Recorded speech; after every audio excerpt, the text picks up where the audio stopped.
Hola, soy Alma, tu maestra de literatura, y el día de hoy hablaremos de 3 temas muy importantes. Hablaremos de los campos semánticos, las funciones de la lengua y finalmente hablaremos sobre el siglo de oro español. Acompáñame. La función principal del lenguaje humano es comunicarse. Como ya hemos estudiado en clases anteriores, la comunicación humana opera de maneras distintas según el tipo de mensaje que queramos dar o el tipo de comunicación que queramos expresar a las personas con las que estemos. Roman Jakobson ha distinguido 6 usos en el lenguaje a los que clasifica según la función que cumplen en el acto comunicativo. La función apelativa o connotativa sucede cuando el emisor emite un mensaje del cual espera una respuesta, acción o reacción de parte de su receptor. Puede tratarse de una pregunta o de una orden. Podemos reconocerla en nuestra vida cotidiana, así como en la publicidad o en la propaganda política. Por ejemplo, bota verde. ¿Hiciste la comida? Dime. La función referencial, representativa o informativa es aquella donde el emisor elabora mensajes relacionados con su entorno o con objetos externos al acto comunicativo. Es el tipo de función que caracteriza los contextos informativos o a los discursos científicos, que están enfocados en transmitir conocimiento. Por ejemplo, el iPad no sirve, otra vez llueve, el fuego es producto de una combustión. La función emotiva expresa sentimientos y transmite emociones, estados de ánimo o deseos del interlocutor. Por ejemplo, qué bien me siento hoy. Te quiero. Estoy muy decepcionado. La función fática o de contacto es aquella que está enfocada en validar el canal comunicativo entre dos interlocutores.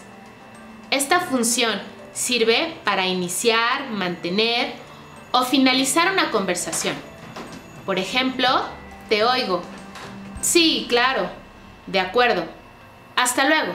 La función poética o estética en el lenguaje es utilizado con fines estéticos, es decir, con especial atención al cuidado de la forma y utilizando figuras retóricas, y es el tipo de función característico de los textos literarios, ya sea en poesía o en narrativa. Pueden ser una novela, un trabalenguas, etc. La función metalingüística es aquella que empleamos para referirnos a la propia lengua. Dicho de otro modo, es la función del lenguaje que se activa cuando usamos el lenguaje mismo para hablar del lenguaje. Esto ocurre cuando nos explican, por ejemplo, términos de gramática o el significado de una palabra. Por ejemplo, veo es la forma de primera persona del singular del verbo ver. Filosofía significa amor por el conocimiento. ¿Qué me quieres decir con eso de que no puedes? Etcétera. Ahora hablaremos sobre los campos semánticos, que son un grupo de palabras cuyos significados están relacionados entre sí. Por ejemplo, el campo semántico de deportes puede incluir las palabras fútbol, tenis, básquet, natación, etc. Los elementos que se encuentran dentro de un mismo campo semántico tienen rasgos semánticos o de significado comunes, es decir, comparten un núcleo de significación. Cada palabra pertenece a varios campos semánticos al mismo tiempo. Por ejemplo, la palabra vaca forma parte del campo semántico animales, junto con elefante, caballo, mariposa, etc. O al de granja, junto con gallina, granero, molino de viento, etc. Al mismo tiempo puede integrar el campo semántico de vertebrados, cuadrúpedos o rumiantes. Como homónimo se comprende a las palabras que, siendo iguales por su forma, tienen diferentes significados. Por ejemplo, el término vela se puede utilizar para hacer referencia a un barco o a una acera. Todo depende del contexto en donde será empleado. Las palabras homónimas se dividen en homónimos homógrafos y homónimos homófonos. Los homónimos homógrafos se distinguen por ser palabras con la misma escritura y pronunciación, pero con significados distintos. Por ejemplo, lima de herramienta para pulir y lima de fruto. Por otro lado, los homónimos homófonos son palabras que se pronuncian o suenan igual, pero tienen diferentes escrituras. Por ejemplo, la palabra 100 con C corresponde al número y 100 con S para indicar las dos partes laterales de la cabeza situadas entre la frente y la oreja y la mejilla. Los sinónimos son palabras que tienen el mismo significado, aunque con escritura distinta. Por ejemplo, bonito, hermoso, cálido, caliente, frío, gélido, advertir, prevenir, danza, baile, beso, ósculo. Los antónimos, por su parte, son aquellas palabras cuyos significados son opuestos entre sí. Por ejemplo, luz y oscuridad. Las palabras antónimas pueden ser sustantivos, comienzo, final, adjetivos, limpio, sucio, o verbos, comprar, vender. También adverbios, rápido o lento.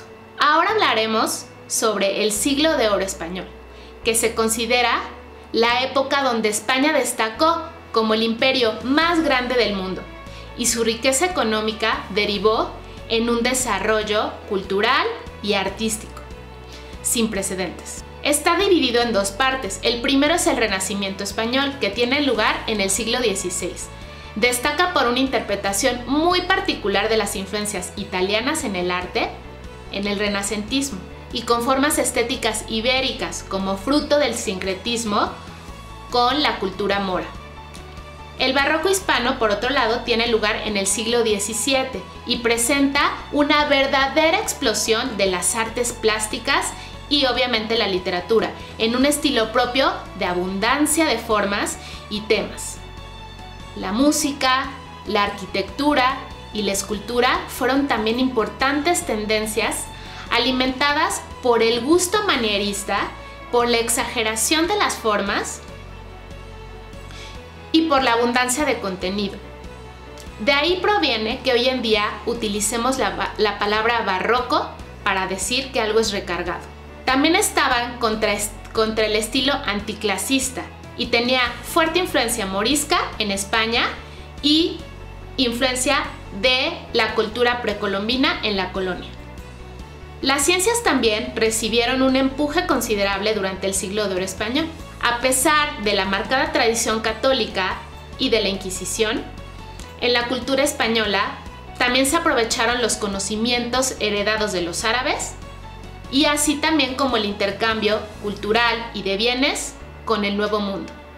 Pintores de la talla de Diego Velázquez, que perteneció al barroco, y el Greco, que perteneció al manierismo, encabezaron un movimiento pictórico sumamente importante en la España del Siglo de Oro. Por su parte, la literatura del Siglo de Oro alcanzó un esplendor único en la historia de la literatura universal, gracias a diversas tendencias. La novela picaresca, protagonizada por pícaros, es decir, jóvenes pobres y taimados que hacían la vida aprovechándose de los demás y de su ingenio. Este será un modelo arquetípico importante en la literatura universal. La poesía ascética y mística, en la que los poetas exploraban poéticamente su llamado religioso, y también destacó el soneto y la utilización de recursos muy estrictos en la forma y recargamiento de figuras retóricas. Por otro lado, la sátira, tanto en poesía y narrativa como en la dramaturgia, Se burlaban del clasicismo solemne y fue central en el imaginario literario del Siglo de Oro. La comedia en el teatro fue uno de los grandes ganadores del Siglo de Oro, con más de 400 obras compuestas por los grandes nombres que pasarían a la historia. También las comedias de capa y espada, las comedias de enredos, así como las obras de corte filológico e histórico. Algunos de los autores más representativos del Siglo de Oro español son Luis de Góngora, poeta y dramaturgo, cuya tendencia estética dentro de la poesía sería conocida como el culteranismo o gongorismo.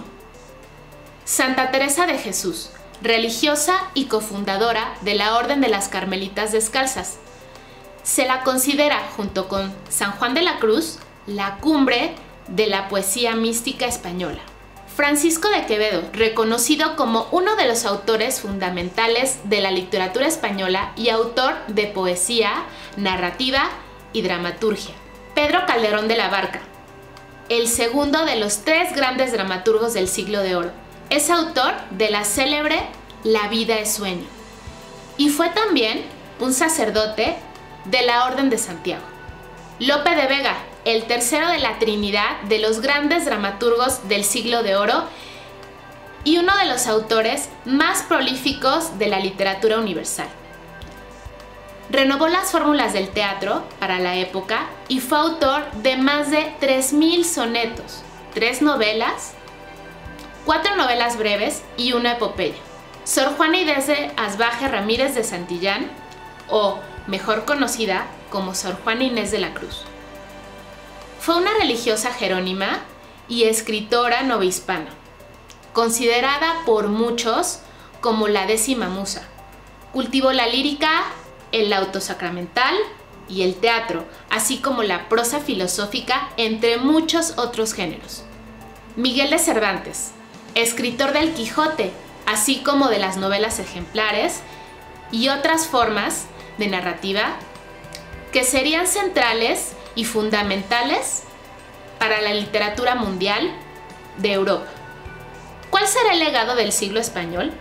Bueno, aparte de las grandes obras artísticas que este periodo legó a la humanidad, nuestra lengua castellana adquirió renombre y fuerza en todo el mundo, tanto por la cantidad de hablantes como por su belleza y la calidad de sus autores, en España y en Latinoamérica.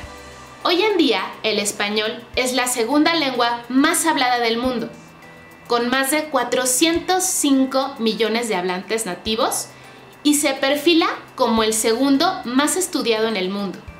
Durante el Siglo de Oro español se fundó la Real Academia Española y la fundación de universidades en todo el Reino Español.